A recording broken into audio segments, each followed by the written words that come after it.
Aliyekuwa mbunge wa jimbo la Iringa mjini kupitia chama cha demokrasia na maendeleo Chadema na mjumbe wa kamati kuu ya chama hicho Mchungaji Msigwa Peter, ambaye kwa sasa ni kada wa chama cha Mapinduzi CCM, ameibua mjadala mkali kuhusu hali ya Chadema, akidai kuwa chama hicho kimepoteza imani kwa wananchi na kinakabiliana na mgawanyiko mkubwa wa ndani.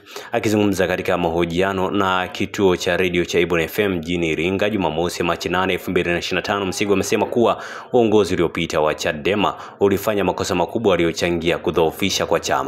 Anasisitiza kuwa chama hicho kinahitaji kuimarisha miundombinu yake kabla ya kuelekea kwenye uchaguzi wote.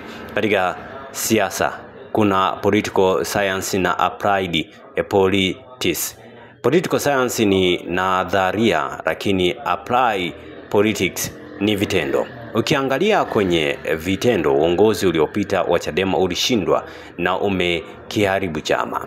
Akitilia mkazo haja ya mshikamano ndani ya chama, Msigwa adai kuwa Chadema imegawanyika katika makundi mawili baada ya uchaguzi wa hivi karibuni.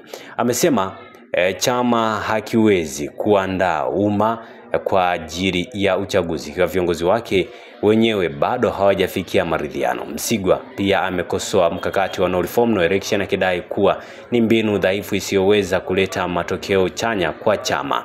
Ameendelea kwa kusema kuwa badala ya kususia uchaguzi, Chadema ilipaswa kwanza kuimarisha miundombinu yake na kuunganisha wanachama wake kabla ya kufikisha kushindana katika uchaguzi.